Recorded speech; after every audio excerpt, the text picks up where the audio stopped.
Salam jeda 3 menit.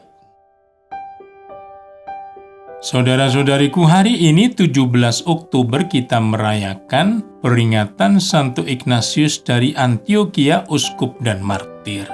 Dalam Injil Lukas 11 ayat 47 sampai dengan 54, dengan nada keras Yesus mengecam para ahli Taurat. Pada umumnya, para ahli Taurat adalah golongan Farisi, walaupun tidak semua anggota golongan Farisi adalah ahli Taurat. Dalam kisah Injil hari ini, seorang ahli Taurat yang sedang ikut makan bersama menjadi tersinggung karena kecaman Yesus terhadap orang-orang Farisi. Yesus malah menggunakan kesempatan itu untuk mengecam para ahli Taurat pula.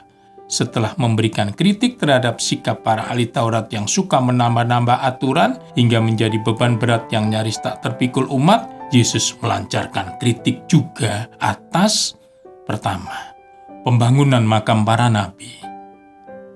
Para ahli Taurat menyangka bahwa tindakan mereka membangun makam para nabi bisa menjadi silih atau pepulih atas dosa moyang mereka yang membunuh para nabi tersebut. Namun dalam pandangan kritis Yesus, dengan membangun makam para nabi, para ahli Taurat itu justru menyatakan pengakuan secara terbuka bahwa mereka membenarkan perbuatan-perbuatan nenek moyang mereka. Ayat 48. Kritik Yesus menguak kembali sejarah perlakuan nenek moyang mereka terhadap para nabi. Sebagai keturunan pembunuh para nabi, para ahli Taurat menunjukkan sikap dan perlakuan serupa, yaitu mereka akan membunuh Yesus pula. Ayat 53-54.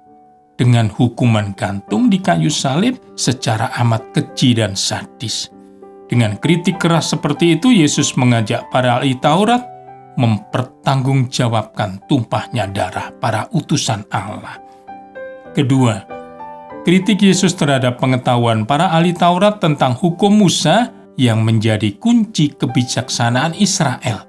Ayat 52. Pengetahuan itu justru mereka gunakan sebagai alat untuk menghukum orang, bukan sebagai karunia untuk menuntun orang memahami kebenaran Allah dan keselamatannya.